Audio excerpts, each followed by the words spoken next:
Olá, meu querido, como é que você está? Tudo bem? Seja bem-vindo. Animado para estudar? Pois é, hoje temos um assunto bem interessante na geografia, que é conhecermos um pouquinho sobre a população brasileira. O que nós vamos estudar a respeito da população brasileira? Olha, vamos conhecer um pouquinho a sua quantidade, obviamente, né?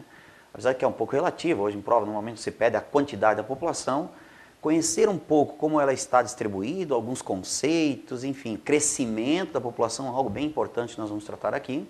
E para o final vamos trabalhar um pouco aí sobre alguns indicadores, legal? Lembrando a você que nada desse conteúdo deve ser decorado, tá? Não deve decorar, você não deve decorar isso, mas tem que entender, procurar entender a dinâmica de como as transformações que ocorreram e vêm ocorrendo na população. Tranquilo, meu querido? Muito ânimo aí, então, lá, pega seu material, trabalho, sente aí confortavelmente e vamos lá, trabalhando um pouquinho aqui sobre a população do Brasil. Bora aqui. Falando em conceito, vamos a alguns conceitos aqui bem interessantes. Olha só, a população absoluta, seja do Brasil ou de qualquer país, de qualquer região, é a população total, tá? É a população total de um país, independente do seu tamanho, É ela que vai te indicar, que vai te fornecer uma informação importante, né, possível e importante, se este país ou esta região é populosa ou não. Legal? Vamos pensar no caso do Brasil. Olha, qual é a população brasileira, professor? Olha, mais ou menos 200 milhões de habitantes. 200 milhões de habitantes.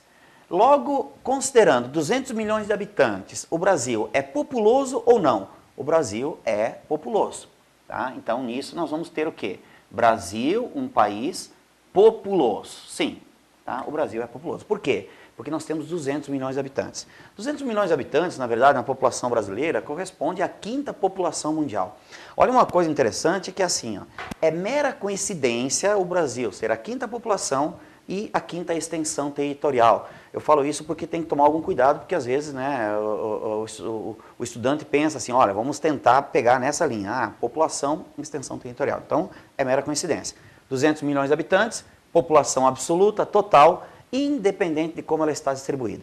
Bom, isso aqui então não é preocupante. O que é interessante é a população relativa, tá? Olha aqui, ó, E/ou, outro termo utilizado, chamado de densidade demográfica, ou ainda E/ou a quantidade de habitantes por quilômetros quadrados.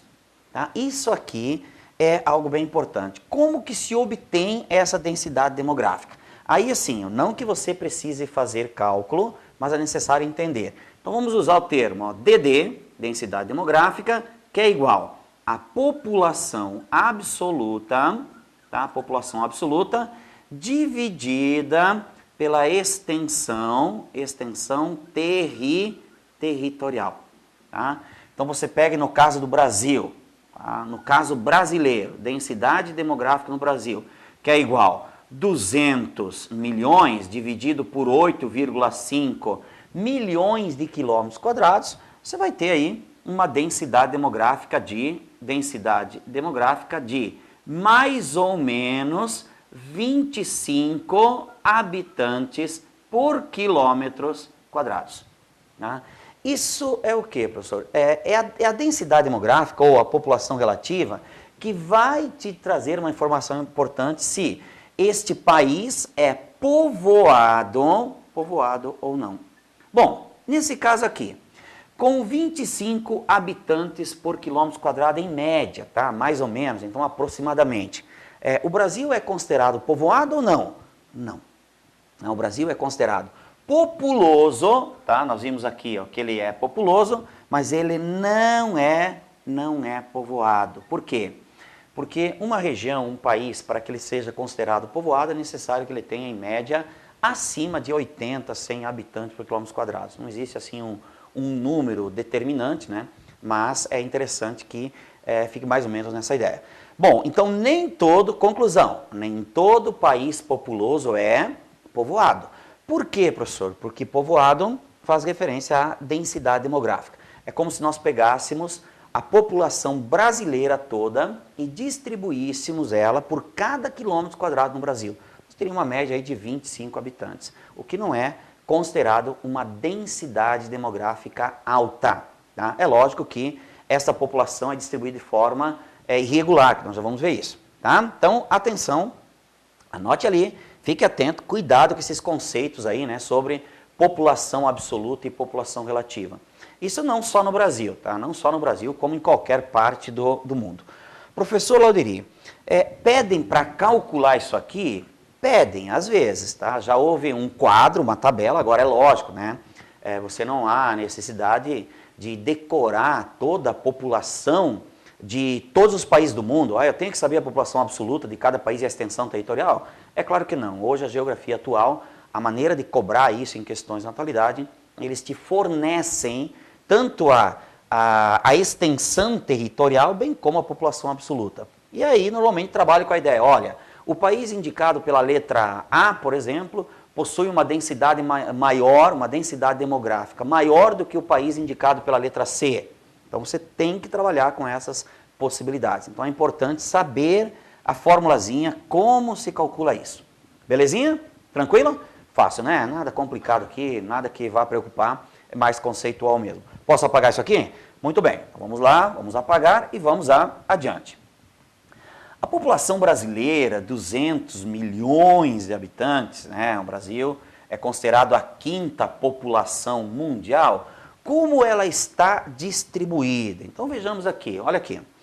Este é um mapa bem legal que mostra a maneira, ou que nós chamamos de densidade demográfica. Tá vendo aqui? Ó? Olha aqui, ó, a quantidade de habitantes por quilômetros quadrados. Veja que a distribuição da população pelo censo demográfico de 2010 indica algumas regiões com maiores concentrações populacionais.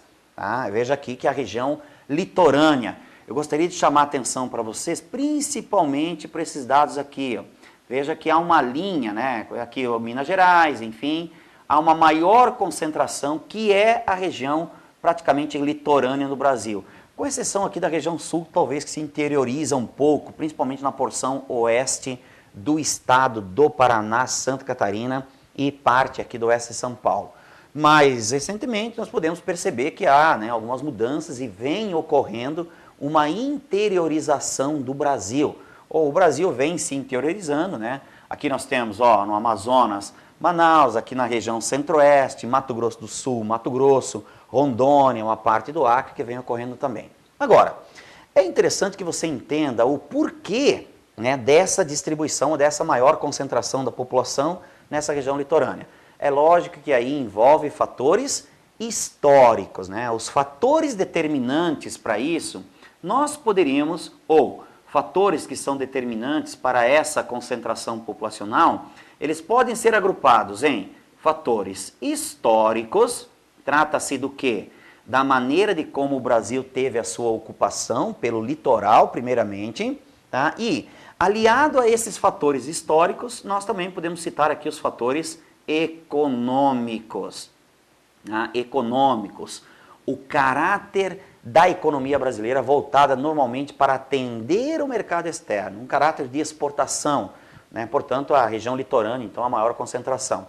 Lógico que as maiores cidades brasileiras estão localizadas aqui também na região litorânea. É sempre importante lembrar os fatores que levaram a isso. Então lembra, a ocupação do Brasil, a maneira de como o Brasil foi ocupado, bem como as atividades econômicas desenvolvidas após a ocupação e talvez até recentemente podemos observar, né, que continua sendo uma região litorânea, a região de maior concentração populacional. Vem se interiorizando e a gente vem percebendo isso. Tudo bem, meus queridos? Esse é um dado importante, então. Professor, eu tenho que decorar, assim, qual é, né, a região com maior densidade demográfica? Gente, olha, a distribuição da população, ela é determinada principalmente por fatores, o quê? Fatores econômicos. Então, logo, faça uma análise, uma analogia entre o maior desenvolvimento econômico com maior concentração populacional também. E isso é mostrado aqui, sem dúvida alguma, também através desse mapa aqui, beleza? Do Censo Demográfico de 2010. Tranquilo? Bora lá então. Muito bem. Crescimento da população, conceitos. Olha, bem rapidamente aqui. Vamos a alguns conceitos importantes. Primeiro deles, chamado de taxa de natalidade. Tá? Natalidade. É o número de nascimentos que ocorre durante um período, num determinada região, num determinado país. No caso, por exemplo, no Brasil. Sempre tendo uma proporção por 1000. Por 1000. Então, qual é a proporção de nascimentos que teve? Por isso que toda criança tem obrigatoriamente que ter um registro para que entre dentro de uma estatística. Você não precisa decorar, né, mas é interessante ficar atentos aí quanto ao número de nascimentos que ocorrem em um determinado país. Principalmente a tendência desse crescimento. Tá? Então temos aqui taxa de natalidade.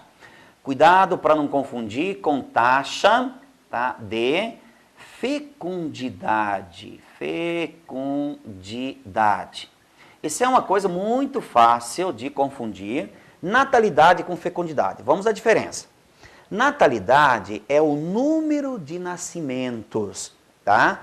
Fecundidade, anote lá por gentileza, é o número médio de filhos por mulher, tá? Durante um determinado período em idade de procriar. Não leve a mal esse termo, não, parece uma coisa meio, um termo meio chulo, um negócio meio estranho, mas não é. Certo? Por que nós dizemos assim, ó, em idade de procriar, que é o momento em que a mulher, a partir da primeira menstruação até o início da menopausa, é o período em que a mulher tem a capacidade de gerar filhos, ok? Então, isso é fecundidade, certo? Que é o número médio de filho por mulher. Para vocês terem uma ideia, na década de 60, esse número médio de filhos por mulher era em torno de 6. E isso foi caindo gradativamente, o número médio de filhos por mulher. Hoje se imagina que, na atualidade, esse número está em 2 ou até abaixo disso. A tendência é que venha a cair cada vez mais, né? O importante é lembrar o seguinte, o que mudou para que as famílias tivessem menos filhos da década de 60 até hoje? E aí uma coisa legal, cara, que se cobra muito na geografia, e quando se trabalha isso, né, é a capacidade que o aluno tem de pensar e discutir esses temas. Brasil da década de 60, então envolve um quadro econômico, social, político, uma série de fatores.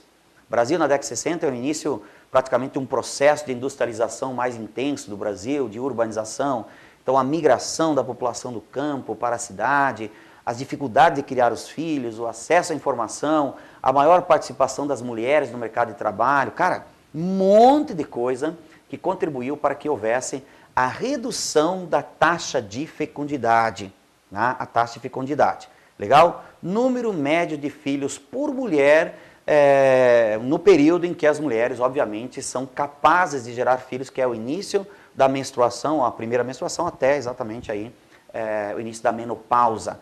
Não gosto muito desse negócio de idades, né? Porque hoje é muito relativo isso. Tudo bem? Então, taxa de fecundidade.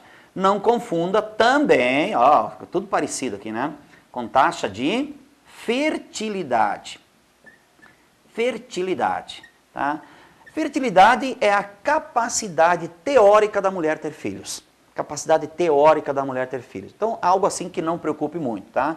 Dê uma atenção especial para isso aqui. Isso aqui, sim, é bem interessante. Isso aqui, talvez, nem tanto, é mais para você não confundir os conceitos aí do que propriamente ficar preocupado com eles.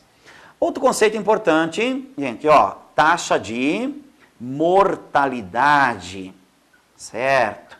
Mortalidade. Claro que estamos tratando do número de óbitos, sempre também durante um determinado período, anual, normalmente se faz isso, por ano, pode ser mensal, pode ser, enfim. Mas é o número de óbitos, né, as pessoas que morrem, né, durante um determinado período, num determinado país, numa determinada região. Essa relação, aqui vem um conceito bem interessante, essa relação entre taxa de mortalidade e fecundidade é um negócio chamado de crescimento vegetativo. Mas antes, só um detalhe aqui, ó.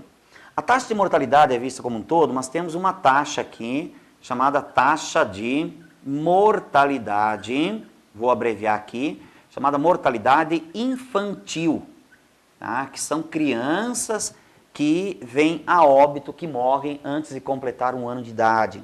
Tá? Esse dado é estudado de forma individualizada, porque segundo a Organização das Nações Unidas, a taxa de mortalidade infantil indica a capacidade que um país tem de cuidar, né, de pré-natal, de suas crianças, atendimento à saúde, a alimentação adequada. Então, envolve uma série de outros fatores importantes segundo a Organização das Nações Unidas. Me parece que no Brasil a taxa de mortalidade infantil gira em torno de 25 a 30 crianças que morrem a cada 1000 nascimentos.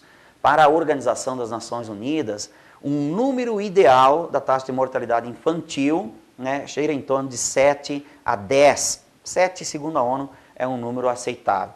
Claro que aí, olha só, não esquece disso, que a taxa de mortalidade infantil ela é talvez proporcional ao nível de desenvolvimento dos países. Então é claro que no continente africano esse indicador é bastante alto. Bom, olha só, essa relação entre, nem vou apagar aqui para você aproveitar esses dados, a relação entre natalidade e mortalidade te dá uma informação que é chamada de CV. Tá? CV é o que é? Taxa de natalidade menos taxa de mortalidade, considerando, gente, 1000. Sempre uma proporção por 1000. Tá? Esse crescimento vegetativo aqui é importante, certo? E que indicadores afirmam que o crescimento vegetativo no Brasil vem caindo consideravelmente. E vem caindo por quê, professor? Porque a taxa de fecundidade tem caído drasticamente. Tem caído drasticamente no Brasil, principalmente nos períodos aí onde houve um processo de urbanização mais intenso, crise econômica, acesso a métodos contraceptivos, a informação importante, enfim, a dificuldade de criar os filhos, um acesso à informação, a estudo, as pessoas se conscientizam mais facilmente. Então são indicadores bem significativos. No Brasil, gira em torno hoje, nosso crescimento vegetativo está em torno de 1,9%, ou 19%, uma proporção por 1000, o que é um indicador assim considerado ainda razoavelmente, tá? Mas vem caindo consideravelmente. Professor Lauderi, quer dizer que a nossa população está envelhecendo? Está envelhecendo, sim. Aliás, isso já é um indicador, uma constatação, nos últimos censos demográficos, vem se observando um aumento significativo da população de idosos. Isso acaba repercutindo numa série de fatores, inclusive numa coisa que no Brasil nós temos convivido com uma certa angústia, que é a Previdência, chamado INSS, Instituto Nacional de Seguridade Social, que aumenta o número de idosos, aumenta uma expectativa de vida, que é um indicador ali, pode tornar assim a nossa Previdência com mais problemas do que já tem. Bom, aqui tem um indicador, olha aqui, uma população, um gráfico que mostra o Brasil de 1950 até uma previsão de 2050.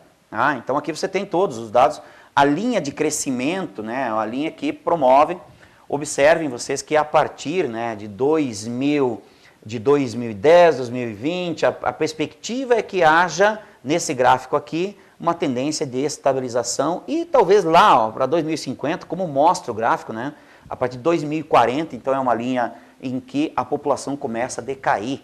A gente pensa assim, meu Deus, mas vai reduzir a população? Não há um país no mundo ainda que tenha isso. Existem países praticamente a expectativa, o crescimento se estabilizou. Mas há sim uma perspectiva que no futuro essa população, em vez de crescer, ela começa a decair. Professor, mas aí vai haver o quê? Um decréscimo da população? Imagina-se que sim. Imagine-se que sim. Que a taxa de mortalidade vai ser maior do que a taxa de natalidade. Tá? E a população, em vez de crescer, ela vai diminuir. Tá? Segundo os nossos aí pesquisadores, o ideal é para que uma família tenha em torno de 2 filhos. Eu sempre costumo dizer isso assim, mas como assim o ideal seria o quê? Para manter. Porque aí pai e mãe morrem, certo? E deixam 2 no lugar, quer dizer, você repõe. Quando uma família, por exemplo, tem um filho, é claro que ainda assim, tem uma família que tem um filho, mas tem outra que tem 5, 6. Ainda tem isso. Apesar que é um pouco mais raro isso, era muito mais comum lá na década de 60. Mas na medida em que existe assim um indicador que tem um filho só, quer dizer, já não repôs os dois que vão morrer. Vai chegar um ponto em que vai acontecer isso naturalmente. Tudo bem? Esse é um gráfico aqui, então, interessante que você analisa os fatores que levaram a isso, né? E que estão levando necessariamente uma certa estabilização. Bom, vamos a alguns indicadores econômicos aqui. Como eu disse, nada preocupante, nada necessário decorar, mas eles nos indicam também o porquê que a estrutura da população brasileira melhorou bastante. Esse é um indicador que envolve expectativa de vida, né, saúde e bem-estar social, e aqui alguns dados bem interessantes, né?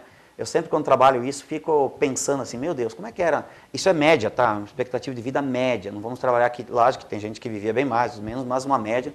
Olha a década de 40 aqui, 41 anos de idade só, né? A média 41,5, veja como melhorou, na década de 50, já 51, praticamente 10 anos, de 50 para 60 não melhorou muito, vai 57, 62, 1990, 2000, 70, 2010, 73, ó, a previsão de 2050, 81 anos de idade. Né? Por que melhorou, professor? Melhorou porque tudo melhorou, o acesso a medicamentos, a uma medicina mais evoluída, a informação, ao cuidado com a saúde, a uma alimentação mais adequada, não digo mais saudável, mas enfim, todos esses fatores contribuíram para que houvesse, então, uma melhoria na expectativa de vida. A Organização das Nações Unidas, ela considera esses dados bem importantes, né, para avaliar o país em melhoria nas suas condições socioeconômicas. Claro, né, gente, vamos pensar assim, professor, a média 74, tá, uma média, mas não podemos esquecer que existem regiões onde a expectativa de vida ainda é bastante baixa. Esse é um indicador que você tem que levar em consideração o poder econômico e o atendimento dado a essas pessoas também por parte do poder público. Tudo bem? Vamos juntos aqui mais alguns indicadores. Ó, a taxa de mortalidade, né? Nós vimos lá, só para lembrar que eles vêm num conjunto de informações. O número de pessoas que morrem durante o ano. Taxa de mortalidade infantil, ó, corresponde ao número de crianças que morrem antes de completar um ano. Ó, outro dia me perguntaram assim, professor, e aquelas crianças que nascem mortas? Até eu falava assim, olha, o termo talvez não seja adequado. Ela vem ao mundo sem vida. A ideia do nascer é nascer com vida. Entendeu? Então, se ela nasceu com vida e morreu, entra na mortalidade infantil. Se ela veio ao mundo já sem vida, certo? É chamada de natimortos. Natimortos. Aí não entra numa estatística de mortalidade infantil. Tudo bem? Então, fiquem atentos lá. Um problema que nós temos, né? Não vamos ser aqui nem discurso demagógico, mas um problema sério, que é a taxa de analfabetismo. Nós temos dois tipos de analfabeto. O analfabeto absoluto e funcional. Certo? O funcional é aquele que estuda pelo menos alguns anos, frequenta a escola, sabe ler, sabe escrever, desenvolve as 4 operações de matemáticas.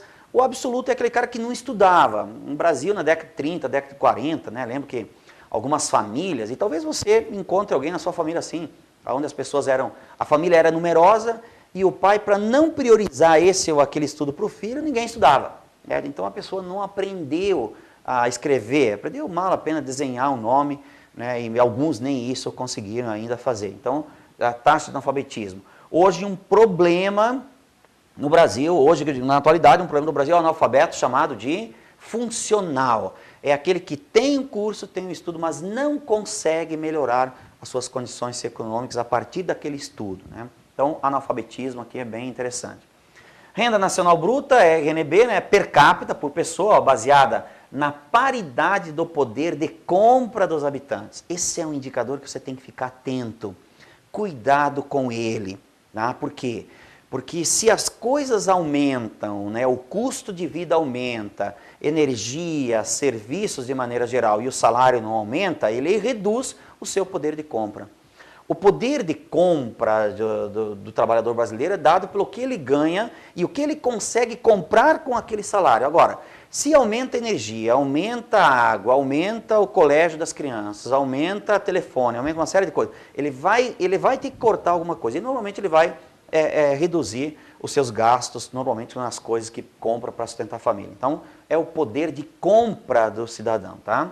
A renda nacional bruta. Ó.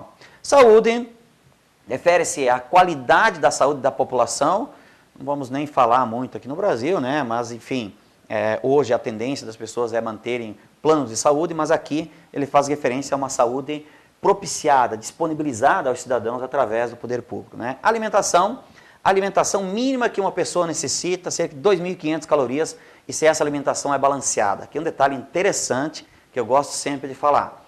Não é alimentação, nesse caso, quantitativa, e sim qualitativa, a qualidade da alimentação da população. Tudo bem? Mais alguns dados aqui, né? Aqui mostra ó, condições médico-sanitárias, acesso a esgoto, água tratada, pavimentação. Olha como isso contribui para um aumento da expectativa de vida, né? A melhoria na expectativa de vida quando as pessoas têm acesso a esses serviços de qualidade. Tá?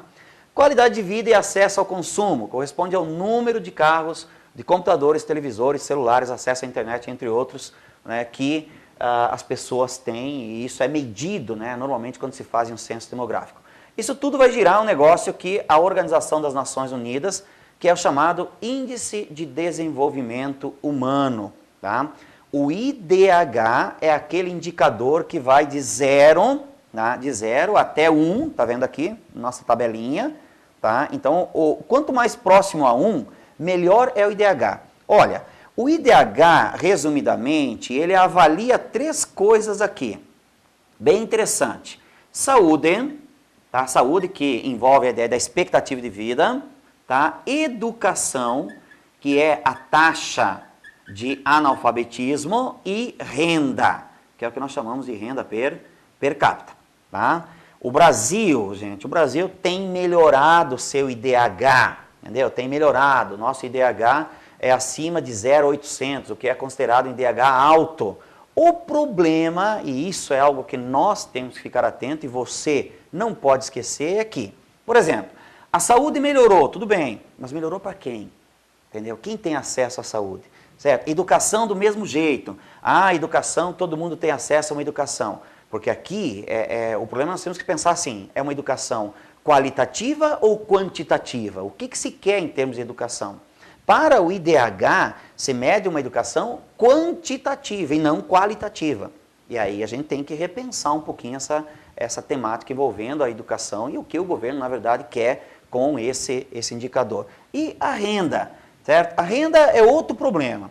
Renda per capita é o que cada cidadão ganharia se o produto interno bruto fosse distribuído de uma forma igualitária. E aí eu pergunto, e no Brasil como é que é? É um dos piores países em distribuição de renda. A nossa concentração de renda é muito grande. Tá? Então o IDH é muito criticado, viu, alguns economistas, porque ele não traduz a real situação de um país. Né? Tanto que existem alguns outros indicadores que vão sendo cada vez mais utilizados. O IDH ele passou a ser utilizado pela Organização das Nações Unidas, principalmente a década de 90, ou a partir da década de 90. Antes era utilizado apenas o PNB, Produto Nacional Bruto ou Produto Interno Bruto. Aí era pior ainda, porque ele considerava apenas a soma de todos os rendimentos e as riquezas do país. Só para fechar isso aqui, ó, existe um indicador que critica o IDH, que é o índice, eu não citei aqui, mas é interessante, né? É o índice de Gini, tá? Índice de Gini. Corrado Gini, um economista, que ele criou um indicador mostrando, né, a desigualdade num país. Aí nós estamos lá na ponta da tabela como um país dos mais desiguais do mundo. Tá bom, gente? Mas olha, não tem como... Anotou lá, índice de Gini, para dar uma olhadinha, depois com calma, bem tranquilo? Pois é. Olha, não tem como falar disso, né, sem ser um pouco crítico, né? Eu tomo cuidado porque o professor de geografia tem essa formação mais crítica e normalmente acaba levantando muitos questionamentos. Mas a ideia é essa, reflexões. Não há como estudar a população brasileira, né, na sua estrutura, falando de indicadores em população total, relativa, enfim, sem levar em consideração esses aspectos um pouco mais críticos em relação aos indicadores. Tudo bem, meu querido? Porque as questões trazem dessa maneira, beleza? Espero então que você fique atento àqueles 2 conceitos, né? Considerando aqui, não esquecendo, ó, os 2 conceitos, população absoluta, população relativa, né? As taxas, o crescimento vegetativo, a taxa de fecundidade, que é algo muito abordado em prova, principalmente no que se refere assim, por que hoje as famílias têm menos filhos? O que levou a essa condição? Tá? E os indicadores aí que eu disse, não é para decorar, é para entendê-los e vinculá-los com a situação atual do Brasil. Beleza, meu querido? Vou embora, tá? Tchau, um grande abraço, a gente se encontra então numa próxima oportunidade. Bom estudo, até mais.